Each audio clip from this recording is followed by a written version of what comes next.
Now, I am Dustin Baker, and we are right in smack dab in the middle of the beginning of training camp. So we're going to go over some of the early items that have come out of that event. We're here with our monthly guest now, Sean Kinner. How are you, man?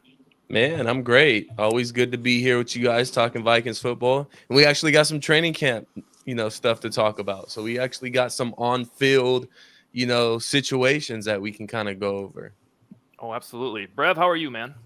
Pretty good. We took a little bit of a bye week last week, so we're going from finding things to talk about a couple weeks ago. Now there's like too much to talk about, so I'm excited. Yeah, and the sad part is it's not all necessarily good or great, Yeah. but that's what happens when you're a Vikings fan. So we are absolutely used to it.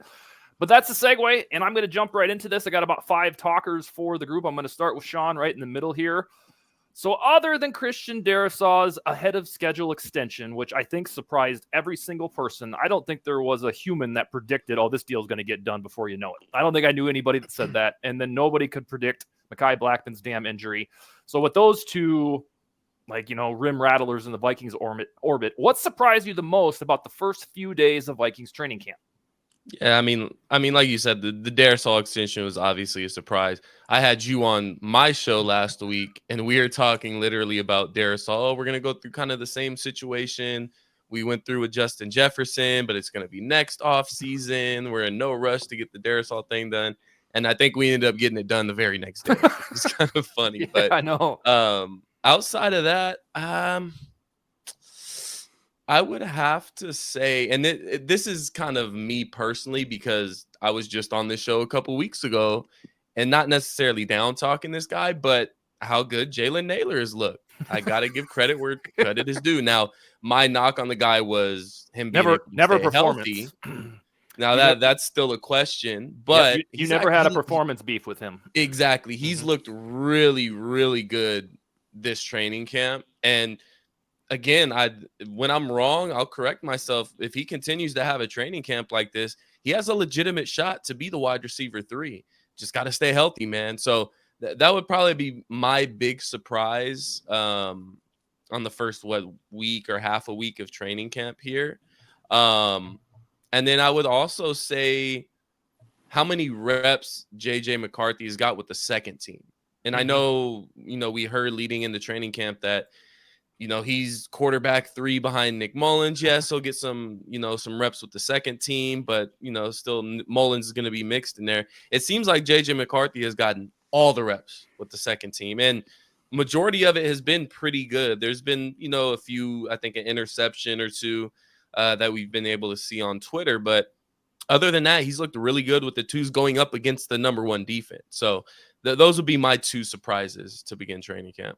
On McCarthy as I don't know if you want to call it theory or suggestion that he might be battling for a QB2 job against Nick Mullins, that wasn't delivered from Negative Nancy's of Vikingsville. That was delivered from Paul Allen, who's the opposite of the Negative Nancy, like the polar opposite. So when he said it a couple weeks ago that, hey, this might be a thing where he's battling Nick Mullins, he could be QB3 like Jordan Love was in 2020 for the Packers, I think it made all of us have a little chin check that was like, oh, okay, well, they really are going to slow roll this guy.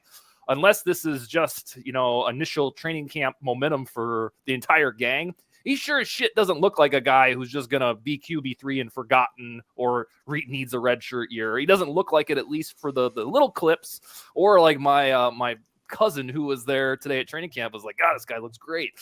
So I think we were all pleasantly surprised by that. We probably stole your big talkers, Brev, on this question, so you could either reiterate or tell us something new.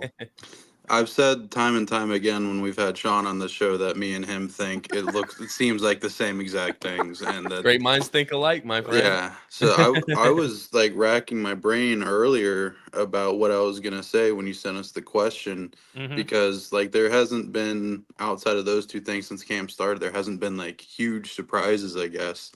But then I started seeing that Jalen Naylor is apparently Randy Moss. So that's pretty cool.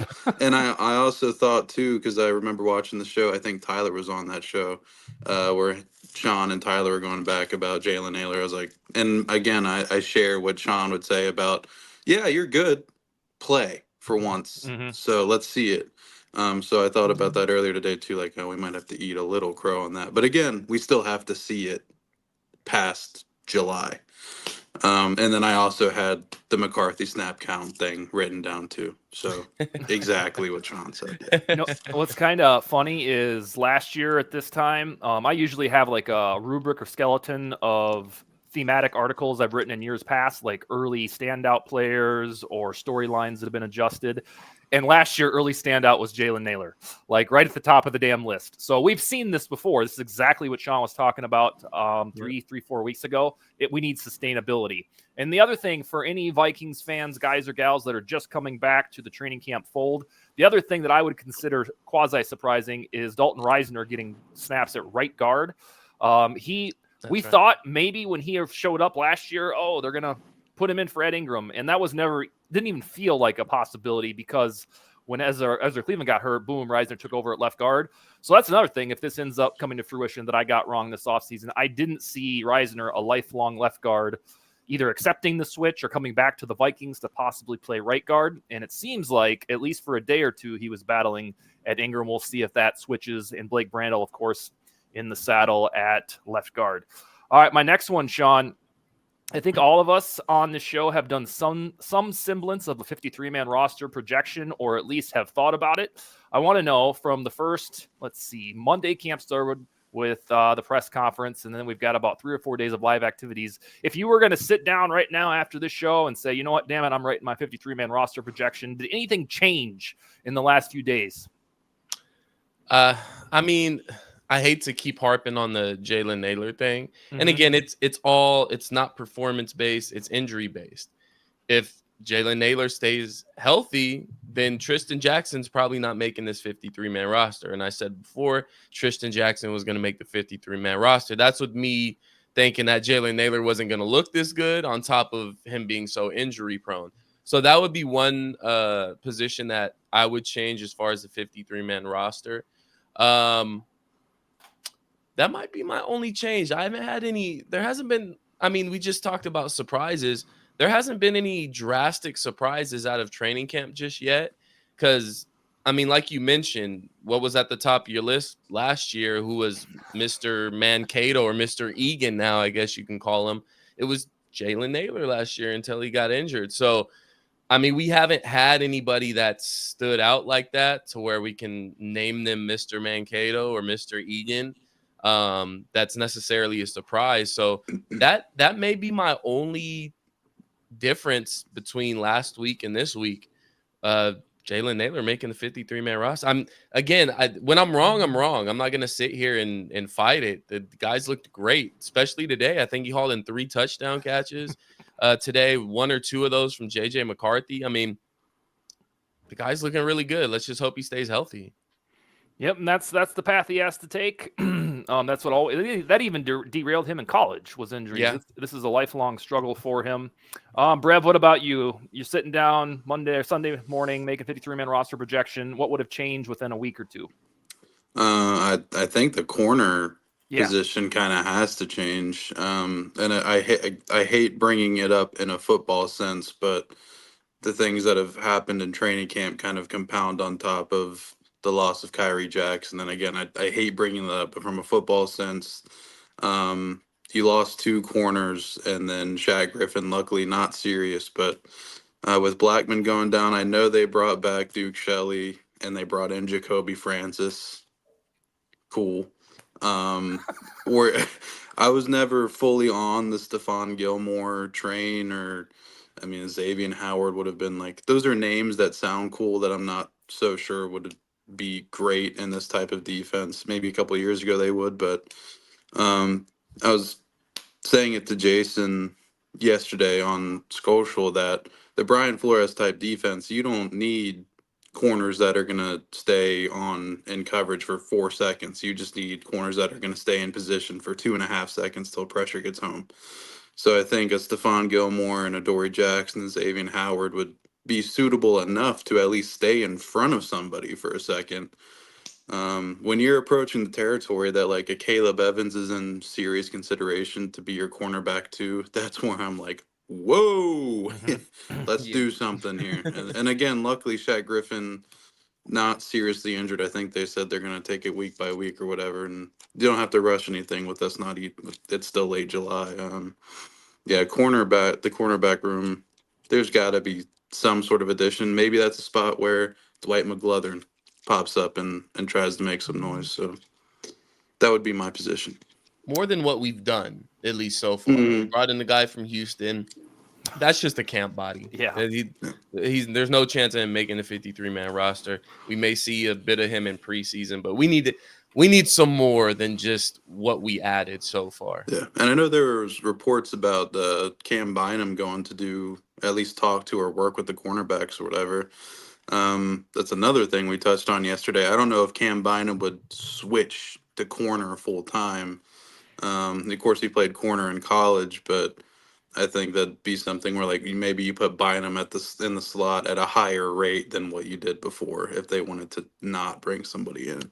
Yeah, and can we not talk about bringing Cam Dantzler back, please? I know that's kind of made its rounds on Twitter about bringing Cam Dantzler back. Please, let's stop it right now. Babe, we have Cam Dantzler at home and just a picture Exactly. of Caleb Evans. Caleb Evans is our Cam Dantzler. We don't need another one. Thank you. You guys got it covered. The only other one I'll mention is because I physically did this exercise today. Believe it or not, this week there's been 7 Vikings roster moves between the PUP list, the IR for Blackman, the 2 camp bodies. And so I made sure to update the Vikings roster on Vikings territory. In my opinion, Trent Sherfield has been jettisoned down to WR5. And the only reason that would be noteworthy is because 4 months ago, when he was the only wide receiver that was signed, there was some fans that were like, oh, boom, that must be the WR3. And I don't see that at all. I never really agree with it altogether. I thought it would be Brandon Powell right now, not the Jalen Naylor show.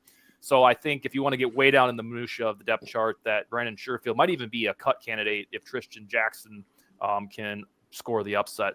All right, this next question is kind of weird, and I just want to get your thoughts, Sean. Because we are officially 6 weeks away as of tomorrow at noon Central Time, I've started to think about what this team is going to look like week 1 because it is so damn different. Different than last year, of course, different than the end of the Zimmer era. All of the beloved veterans, aside from Harrison Smith and Justin Jefferson, have been replaced. And so when you start to visualize Vikings Giants week 1, what are you seeing? What are the mental pictures you're seeing in your head? Are you seeing a defensive operation? Are you seeing Sam Darnold light people up? Like, tell me what pictures you see in your head. Offensive side of the ball on this, nothing to do with Justin Jefferson, nothing to do with Jordan Addison or any of the weapons.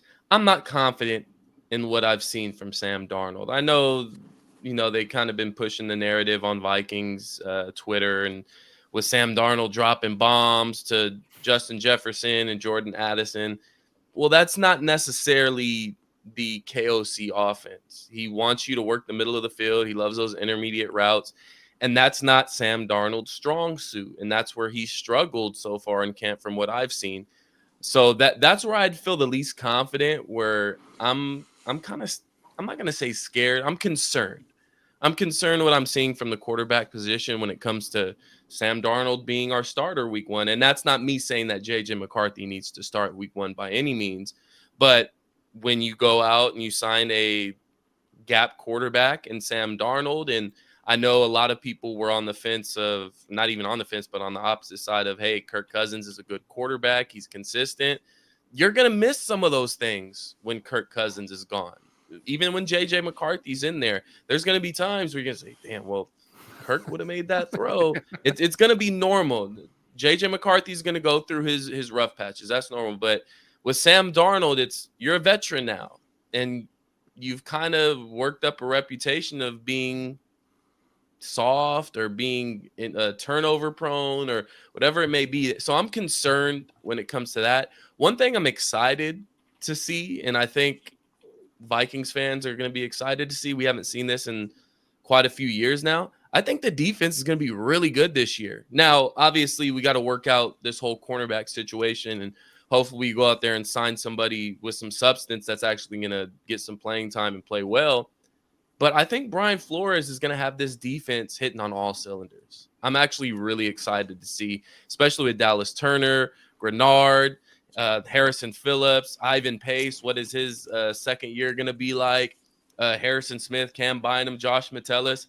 I'm really excited to see what this defense has to offer. And Week 1's a perfect opportunity. You're going up against a guy in Daniel Jones, which, yes, I understand what he did to us in the playoffs a couple years back. That was the Ed Donatel defense. This isn't the Brian Flores defense. So you have a perfect opportunity to go up against a quarterback that can get rattled very easily.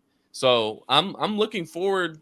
It may sound crazy because we have so many weapons on the offensive side of the ball. I'm more excited to see what this defense looks like week 1 than what this offense looks like week 1. That's mainly because I'm concerned with how good or bad Sam Darnold's going to actually be. I think defense by October 15th or something like that will be the calling card of the team, because I remember the good parts of the defense. I know a lot of the fan base only remembers December and January when it was bad. But the middle of the season, the guts also matter too. So I expect a lot of good things. You mentioned a lot of throws perhaps on the agenda that Kirk would have made.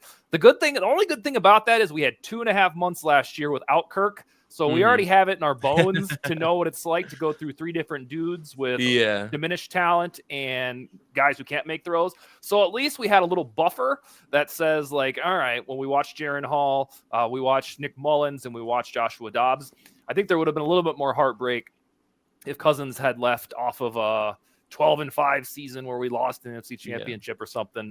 The way that it ended, although not good, has kind of set us up for getting to know anything in week 1. Brev, what about you? The pictures that you see in your head, what do they look like when it's this brand new team at the Giants? Not to get too philosophical let's hear it. A Saturday night. I believe in life, and this is not alluding to my own personal beliefs, that in general, I think it is okay to say, I don't know. Mm-hmm. Zodiac Killer, who is it? I don't know. Is there a God? I don't know. What's going to happen week 1? I don't know. The best thing that I can, like, the one thing that came to my head when I read the question the first time was, I don't know if you guys watch, like, on a bye week, or if the Vikings aren't at noon, if you watch Red Zone, like, whenever they're not playing. Yeah. There's that one game every week that, like, if you're not a fan of the team, because of course we'll be keyed on the Vikings game, but, like, if the Vikings aren't playing, there's that one game that doesn't ever come up on Red Zone, and then it comes up like one time at like 2:30, 3 o'clock, and it's like, oh, hey, the Titans are playing. That's what I get. The Titans and the Jaguars are going at it right now. That's so perfect. That's what I get from this game. Yeah. I think as fans, we'll be very keyed in. Like, I think it's going to be the offense will be okay. I don't think it'll be great. I think the defense will be okay. I don't think it'll be great. It'll be a week 1 game that I will tell myself I won't draw that much from, especially if it's negative. And then when negative things happen, I'll overreact and say this team is doomed and to scrap the whole thing like I did with Tampa Bay last year. But turned out Tampa Bay was, like, not awful. So I don't know. It's just ugly. That's what comes to mind, and not like overly offensive, like 4 interceptions aside, but just like not fun to watch. Thursday night football. I don't. Yeah. That's what I get. Daniel Jones versus Sam Darnold. Must see TV. Right. That's what upsets me too. We're going kind of back months here with the NFL scheduling. You had an opportunity to have a great matchup week 1. You didn't have to put it in prime time. You could have put it in prime time. You could have had Kirk Cousins and the Falcons back in Minnesota week 1, and that may have been the biggest storyline in week 1. You would have had a great game and eyes all over it. Would have been a great Sunday night game, but the NFL decided to throw that at week 14 or something like that, which was stupid in my opinion. But we like flying under the radar as Vikings fans, so I'll take it.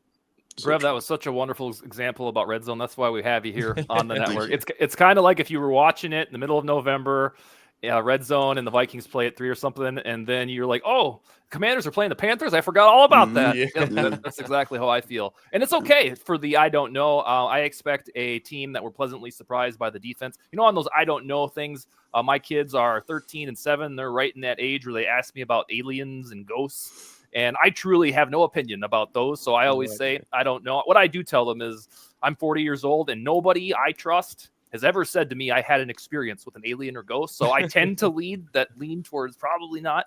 But Well, if you ask Sam Darnold about ghosts, then that's apropos. Thank you Yeah, for connecting very. it back. All right, the Mhm. next thing I got, we're going to get two more before we log off for the weekend. We're going to go back to the cornerbacks, mainly because one of ours passed away. One of them tore his ACL. One of them's hampered. So I'm going to ask Brev on this one first. Let's fast forward to Thanksgiving or so. Crystal ball type of stuff.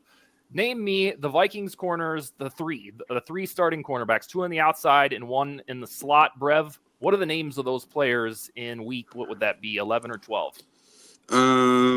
It will it's gonna be super simple. Nothing crazy. I've got Shaq Griffin and Byron Murphy on the outside, and Duke Shelley in the slot. I mean, maybe Duke Shelley's a little crazy, but of course it depends if they sign somebody. Byron Murphy, Duke Shelley, I guess, could be interchangeable, even though I think if you look at all the underlying metrics, Byron Murphy was better on the outside last year than he was in the slot. So maybe that's the direction the Vikings would go. Of course, there's room there for a Stephon Gilmore, a Xavier Howard, a Dwight McGlothern to come out of nowhere. Hopefully, not a Caleb Evans, and it, that would be it. It's a boring answer, but I think that's like the realistic answer, I guess. And now I am sad because Thanksgiving is still 4 months away, and I really want green bean casserole now. That was one thing when we talked about cornerbacks at the top of the show that none of us brought up was Duke Shelley. If he can rekindle the 2022 version of himself, then we won't have any problems at all. We don't need any of these free agents. It's just that because the Raiders didn't even put him on the active roster after summer last year, and then he played 76 snaps with the Rams, I am convinced that his one Super Bowl season for himself was with the Vikings in 2022. I would love to be proven wrong, but I consider him camp competition right now. But it's worth noting that that's what we considered him in 2022 as well. And then he was in like junior Deion Sanders by middle of December that year. Let's see. My one insertion here, I think they're going to find a way to get Stephon Gilmore. The more you look into Xavier Howard's resume, I don't think any team's going to sign him right now because when I heard there was controversy, I thought it was some like stupid arrest, but no, it's a lot more gross than that. Serious. So I don't think the Vikings are going to do anything with that, and who cares? So I do think they find a way to get Stephon Gilmore. They've already had like a whisker of football, and they've lost cornerbacks to tragedy and injury, and one's hampered. So I think that only because of the tie to Brian Flores. I'm not a guy who looks at the free agent wires like, hey, the Vikings should go sign that guy for every single one. But I do believe in player-coach ties, so I think Gilmore makes sense. So mine would be Byron Murphy, probably in the slot by that point, Shaq Griffin, and Stephon Gilmore, who played wonderfully for the Cowboys last year. All right, Sean, you've had about 4 minutes to think of your answer here. The three starting cornerbacks by Thanksgiving, considering injury, talent, and all that. I mean, again, Brev, like I kind of agree with you, but I want to switch it up. So I'm going to change things a little bit because those are my kind of three guys I was going to go with. So I'm going to go Byron Murphy. I'm going to go Duke Shelley on the opposite side. And then just from the recent talks, I'm going to go Cam Bynum in the slot. Oh, okay. Sweet. Or he might be flipped with Byron Murphy. So he might be in the slot. He might be outside. And I think Josh Metellus starts to take on more of a safety hybrid role more so. So, and that's the benefit we have with having guys that play multiple positions on the back end of this defense. So Harrison Smith, not so much. He's not going to play the corner type. He's going to come up to the line, blitz at times, run support, stuff like that. Josh Metellus and Cam Bynum, those guys can play multiple positions. Now, Metellus is going to obviously give you more of the hybrid linebacker safety kind of feel because Cam Bynum's more on the smaller side. So it may even be Josh Metellus that comes up and plays that slot corner kind of role to where he can play off that and still kind of play a hybrid linebacker role as well. So I'm not a big believer in Shaq Griffin, and I do think we make a move at the cornerback spot, but I don't think it's a big splashy name like Stephon Gilmore. It's just so Vikings to go out there and make a move, but not make the move. You get what I'm saying? So yeah. I do think we fill a void in the cornerback room with somebody, but I don't think it's a big name. So I'm going to go Duke Shelley, Byron Murphy, Cam Bynum, flip-flop over there just to make it fun. I think it's important to mention, because like, of course we know, but for kind of like the more casual fan, they think back to 2022 and they're like, "Oh, Duke Shelley, that guy was awesome." Way different defense than it is now. Like, Yes, way it's different. shell. It's, I mean, now we're sending like literal unprecedented amounts of pressure at the quarterback, game in and game out. Back then, it's tuck in your wiener between your legs and let's just hope they don't bomb us deep, and it's Yeah, cover 3 and it's cover 4 and it's cover 6. And yeah, it's a much different defense, and you're going to be asking Duke Shelley to, I guess, be more, which he was definitely, I think, the most physical out of the corners in yeah. 2022. So that's, I guess that's a saving grace in that regard. But I think the expectations from Duke Shelley would have to be different in that case, and maybe he would ball out. And also, I think it's funny that we're talking about safeties switching positions, and Lewis Seen still won't find a way to make it onto the field. At least he was self-aware. He gave a really good interview this week that he talked about kind of knowing he's on the roster bubble, although the bubble word Yeah. wasn't used. Really great article about that now on Purple PTSD. Let me guess, you're the author, huh? Nah, you got it. The only reason for viewers, the only reason we have belabored this cornerback CB point is because last year the Vikings ranked 32nd for completion percentage allowed. That was the only thing about the defense that was flat out bad. The rest was either really good or really average, and this was the only thing that made it feel less than desirable. And I'm reminded, we had Aaron Schatz on from FTN Fantasy, and he contributes to ESPN. Yannick Eckhart and I talked to him about a week and a half ago. And I forgot to look this up, but he said, per his metric, DVOA, that the Vikings defense was elite last year when it did not blitz. And then when it blitzed, it was either, I can't remember if it was average or bad. And I was like, how the hell are we going to reconcile that then? Because we don't have a guy who takes it easy on the blitz. So keep that in mind. That's the great Aaron Schatz, the godfather of DVOA. The last thing I have is I want to take a look back at the last 4 or 5 months. If you personally, let's do this, Sean Adafo-Mensah, if you could have one redo this Vikings offseason, whatever it is, the draft, free agency, re-signing somebody they shouldn't, anything, one redo, you get to make it, what would it be? One redo. That's a good question. One redo this off season, I would say,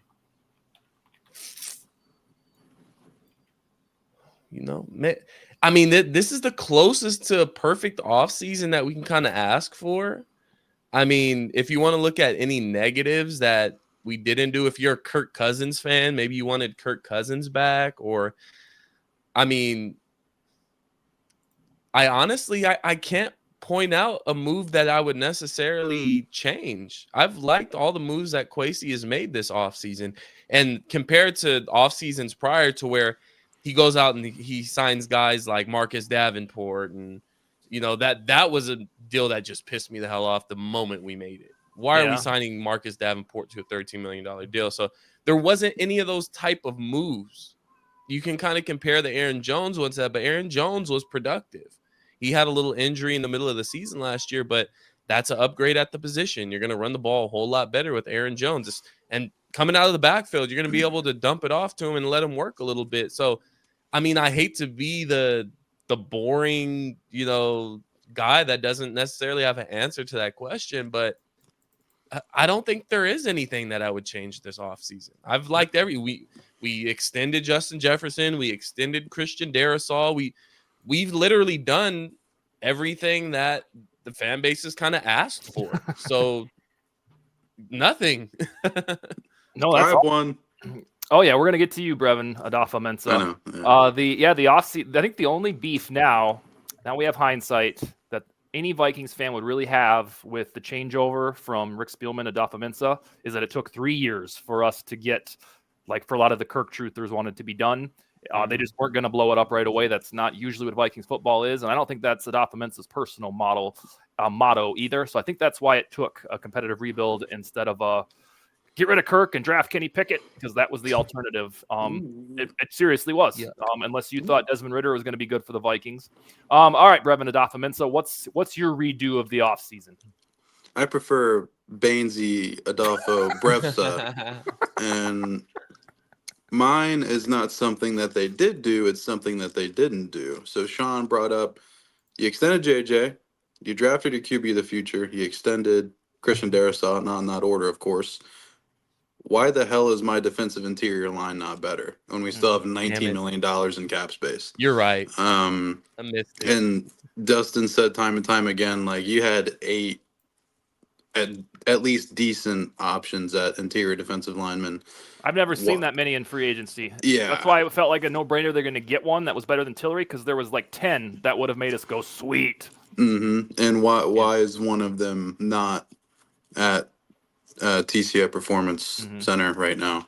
That would be the one thing. If you want to nitpick again, like, why weren't we a little bit more aggressive toward another receiver? But that one's more forgivable because you think you have guys on the roster. Yeah. And again, something Dustin said, like, the Texans are going to get rid of one quality receiver, and that's a good well there. And there's going to be decent receivers that hit the market here in a couple weeks. But that defensive interior lineman one, like, I agree that this offseason was almost perfect, but that one glaring thing, like, this team needs that bad.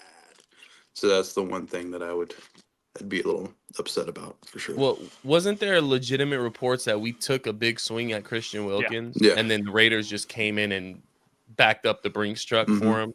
Gave him an offer he couldn't deny. We tried. We don't know everything. I'm sure they tried at other ones, but it's like, you had the facilities to do it.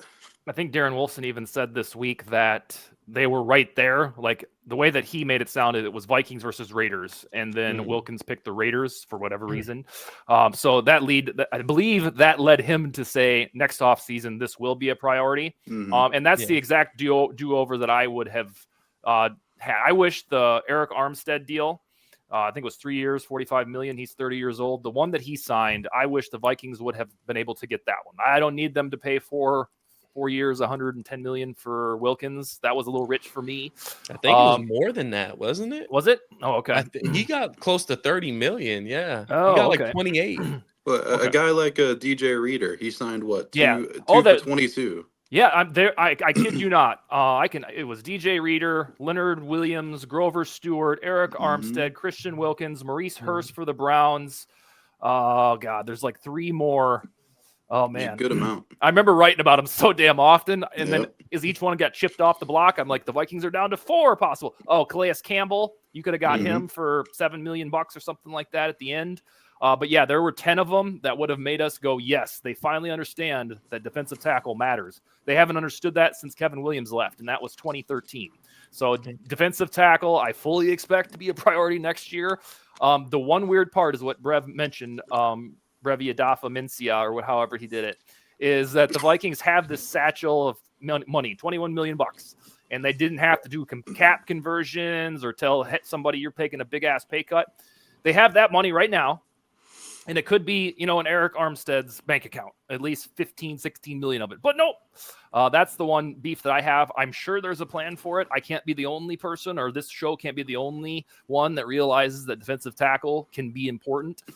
Thankfully, they have a lot of edge rushers. That's a deep spot. So if it's a singular evaluation of how to get to the quarterback, well, they're going to do it from the outside, evidently, because we know the defensive tackle hodgepodge right now is Harrison Phillips and then a bunch of maybes. And we're talking about 9 maybes on the roster. All right, gentlemen, this was a wonderful show. Sean, by the next time you come back, we're going to be so darn close to we're going to be at like probably the final preseason game, and starting to forecast what the regular season game will really look like with, X's and O's stuff.